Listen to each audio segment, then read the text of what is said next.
Welcome to the Sort of Sure podcast, where doubt looms, fear whispers, and the only way forward is through. I'm Samar Carbo, and if you've ever felt like you're just sort of sure about what you're doing, you're not alone. This is where we face the uncertainty, push past the hesitation, and keep going anyway. So take a breath, step in, and let's move forward together.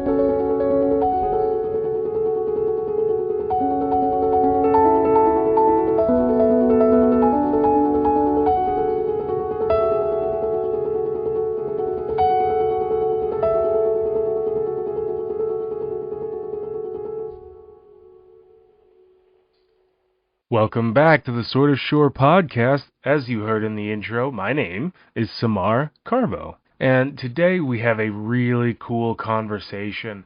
We talk with Steve Boland. He is the founder of Next in Nonprofits, a really awesome company that I'm sure he can introduce far better than I can, so we're going to get to it. But before we go ahead and get started with that, I want you to remember, if you have a story to share, reach out to me at sortofsurepod@gmail.com.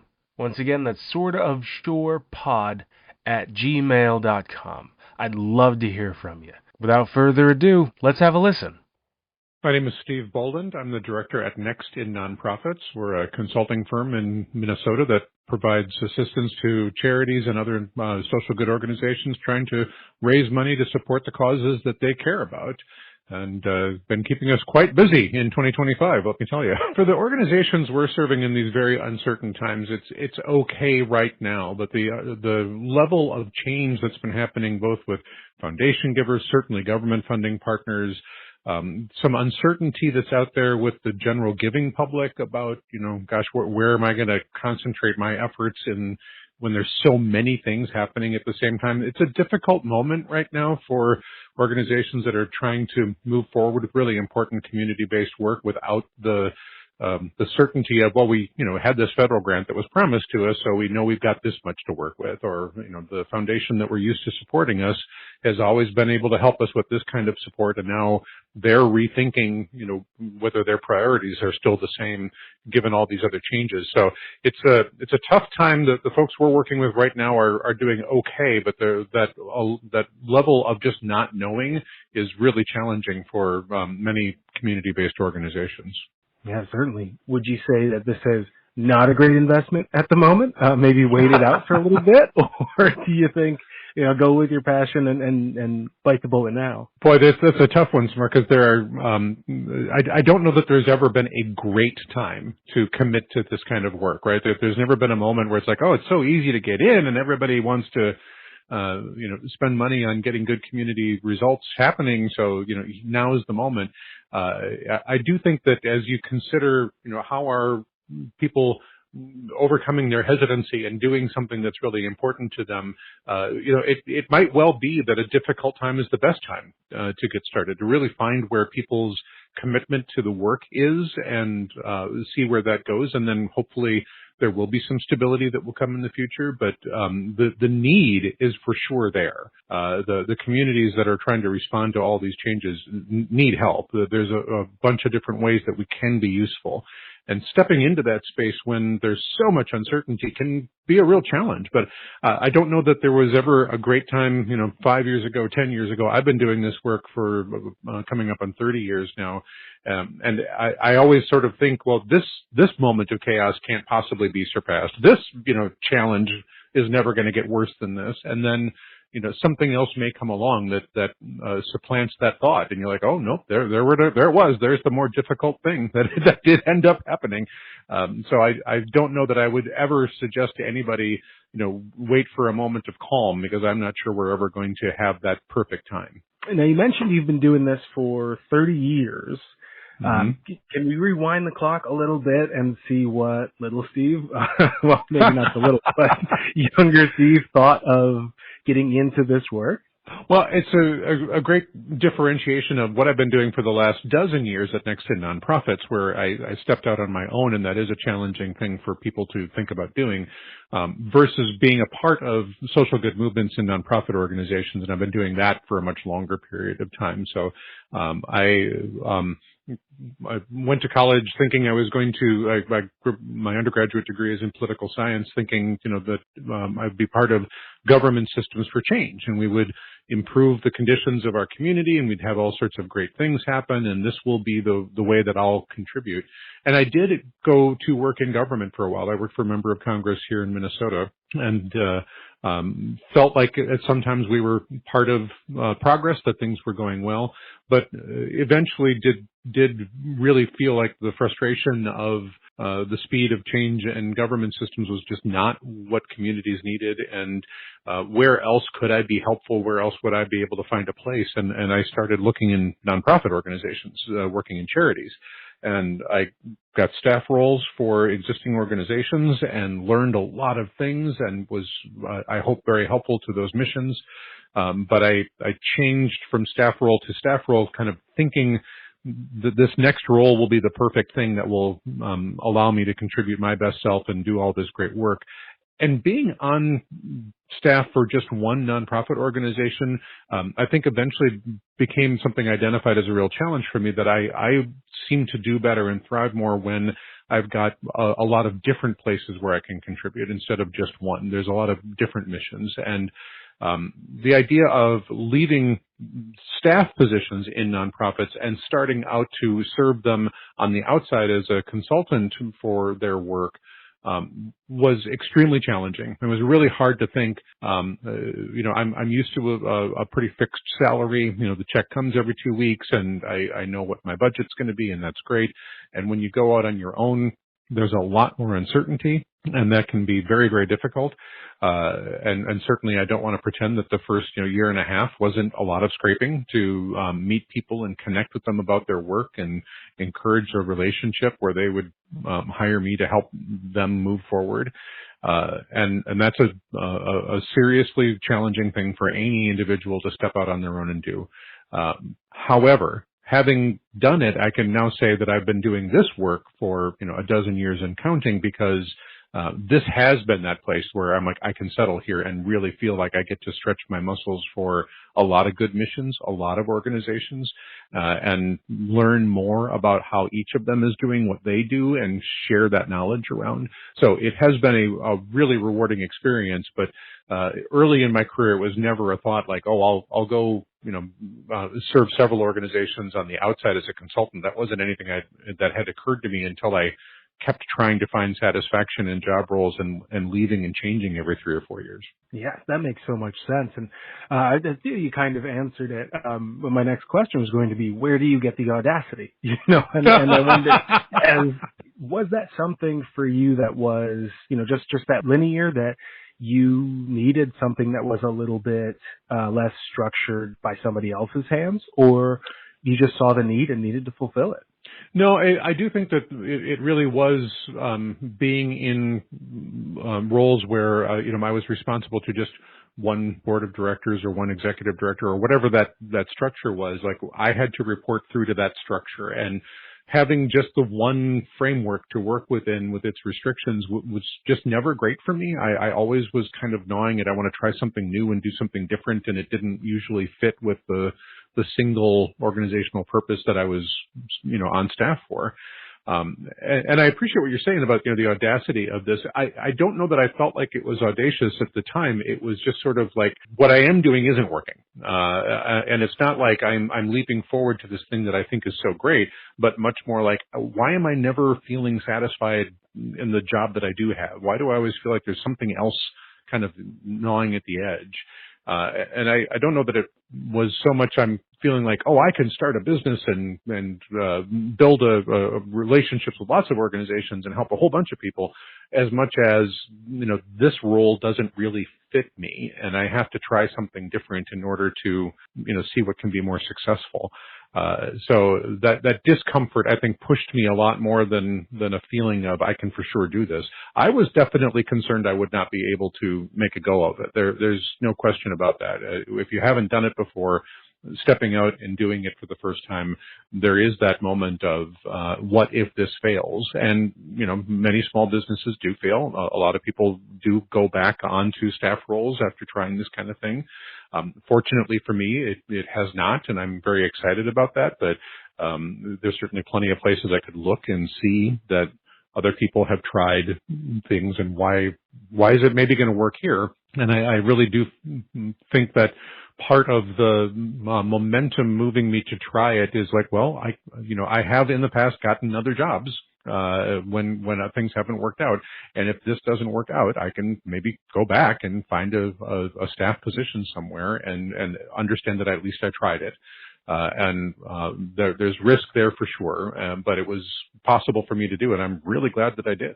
And I love that the way you say it sounds like it's a fulfillment of your potential. And I think there are so many people out there who know that they could do more or want to do more just desperately, and don't feel that they're properly equipped to be able to do it. And maybe they're not and they need to learn. But it is lovely to hear that you trained yourself up and you got yourself in a position to do this work. Yeah, and finding people that can help you along in the training was certainly a big part of those initial pieces. I don't know where I got the advice to go meet up with an accountant, but paying somebody to help me set up the business seemed like a really difficult decision. Like, I don't have extra money to pay a professional to do the incorporation stuff and all the rest of it. But I also knew that I didn't have that experience. I didn't know how to make sure that was done correctly. So teaching myself, sort of, but also learning from people that did know what they were doing, and being able to hear those referrals from other people that had made that step forward, and finding out after the fact that it really wasn't that much money to pay somebody who knew what they were doing against the amount of time I would have wasted trying to figure it out. And that allowed me to spend my time then trying to build relationships in the stuff that I did know, that I really do have some things to contribute. And that was an important part of moving forward in a different structure, where I'm like, if I'm going to be acting as a consultant, I need a business entity to do this with. I have to think about how taxes are going to get paid and all those things. So getting some professional advice from some of those areas early on was great. And then, there is a bunch of stuff that you do just have to go learn on your own. And fortunately for me, some of those areas were things I was just interested in anyway, in terms of, getting a website up and running, and thinking about how we were going to connect with new audiences through email communications. And tools like that were things that I'd had to kind of pick up along the way in supporting nonprofit organizations that I had been a part of. So I had some basic understanding of doing those things. But the other stuff, setting up a business entity and all that, was a really good investment to find experts out there where it really wasn't as much money as I feared it would be. And I know that we talk a lot in your podcast about kind of overcoming that fear of, oh my, it's probably going to be really awful. And then you find out, it really wasn't that much money. And that's already done now. That person that knows what they're doing already took care of it, and I'm moving on. And that was a great realization. Yeah, and that sort of tension between the not yet and having it in the rearview mirror is insane for a lot of people who struggle with self-doubt. And I'm sure, a million different ways we all struggle with it, but with big self-doubt and with imposter syndrome, a lot of it is just being a bad predictor of the future. We don't know what it's going to be like. We just have to try. Did you see yourself there? Because it sounded like you were predicting that it would be too much. You just didn't have a choice but to have a conversation.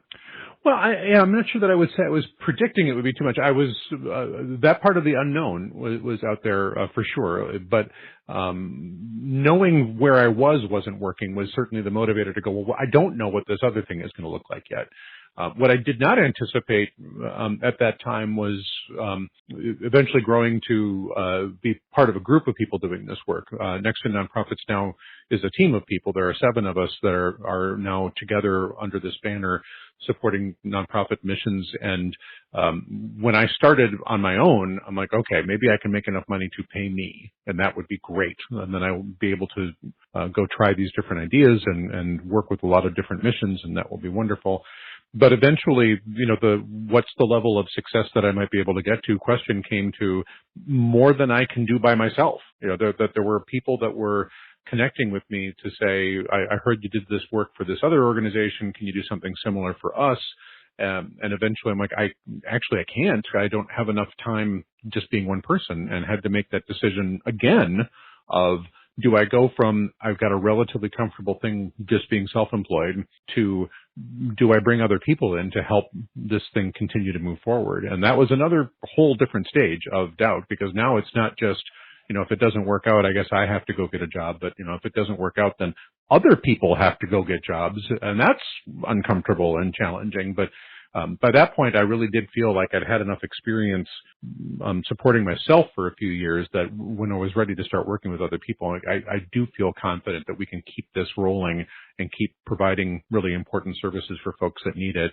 And it will be great. But it is another level, again, of, boy, can we actually hire people and have employees? And eventually it can get to that too. That's great. I appreciate you being vulnerable and sharing that. Did you find yourself kind of procrastinating hiring because of that barrier? Boy, that's a good question. I don't feel like it was that as much as it was the trying to scale from 1 to 2 is 100% increase in costs in a month, and you're like, it was very different when we went from 5 to 6 or 6 to 7, right, where it's a little bit more incremental. But working with a couple of people as contractors first and looking at a part-time person first was kind of toes in the water towards the idea of, it's a big commitment to bring in an entire full-time person into your work, and growing the connections to have enough work to support that is really challenging. So I'm not so sure I feel like it was, kind of procrastinating or hesitancy as much as it's like, a real good understanding of going from 1 to 2 is big. Going from 2 to 3 is a little less big. And of course, from 3 to 4 is a little easier again. But that first, hiring a whole nother person is a pretty important step forward. And that one was challenging just because it was such a large increase in the amount of connections and output we had to do in a short period of time. Oh, it sounds like it worked out for you, though. Is that person still with you, or was it sort of learning? I did hire a couple of part-time people that are no longer with me, and that was a good learning too, to know what level of comfort other people have with a less certain work environment when we're bringing people in to be able to maintain those part-time into full-time employment things. I did go through a couple of folks that I really enjoyed working with, but they just didn't feel comfortable hanging through some of that uncertainty. And that changed. So now I think our longest term person has been here for 5 years. So we do have some people that have been around longer as we've grown. But the first couple of folks, that doesn't always work out. And then transitioning can be a whole nother challenge of, we were just starting to kind of get some momentum with that one person. Now I got to train somebody else. But I do think it's just part of the growth process that not everyone is comfortable with that level of uncertainty in their workplace, and it can be challenging. So sometimes they've just got to go to something that feels more stable, even if it isn't quite as good as where they were. That's really good. I want to ask, do you have any nuggets of wisdom, perhaps, or just advice for someone who's not as far along as you are? Maybe they're thinking about starting their own nonprofit or business, or even if they're in the hiring space, just a piece of advice that would help them along, but they're sort of held up by imposter syndrome. It's difficult, I think. I get the space to feel like, who am I to do this thing that does feel a little audacious, and it is sometimes challenging to look at other people that have been able to do it and turn that question around a little and go, do they really have something that I don't have, or they just did it? Is that the thing? Who out there is doing something where I can look at it and go, well, that person clearly has superhuman abilities and they fly, and most of them are people just like you that took the chance, and looking at that example of who else is doing this work that you can see and go, yeah, I can see where I could do what they're doing. It just feels like it's impossible for anyone to do until you look at somebody that has already done it, and then it does become a lot more possible. So I guess I would throw that out there to find an example of someone that you can relate to as a person and going, well, they actually did take that risk and it paid off. It wasn't catastrophic, was even probably pretty good. And maybe that means there's space for me too. And I love that. It lends really sort of happily to success leaves clues, because you're not alone and there are other people who have done it. Thank you so much, Steve, for being on the Sort of Share podcast. Outstanding. Thanks, Tamar. Bye now. I want to thank Steve Boland once again for being on the podcast. What a great conversation. What a fun time. It was so cool having him on the show. And, of course, the many things that come across our plate when somebody is just an expert in their field. So this one, it's lucky it's only 20 minutes. You can listen to it again. And you can pop it on in the car and just really collect all of the great stuff Steve was saying on this episode. If you yourself are sitting in a position of the potential, feeling like you're meant for greater, feeling like you could do something in the world, but you don't yet know how to get started, I encourage you to check out my Basecamp community. It's going to be down in the show notes. I'll make sure that's down there along with all the great stuff for Steve Boland, and of course to my regular website and all that stuff down there. But this is really a community that I'm trying to get started so that people can see there's support out there. You're not alone, and success leaves clues. All right, that does it for me. Once again, if you have a story to tell, shoot me an email at sortofsharepod@gmail.com. Later days.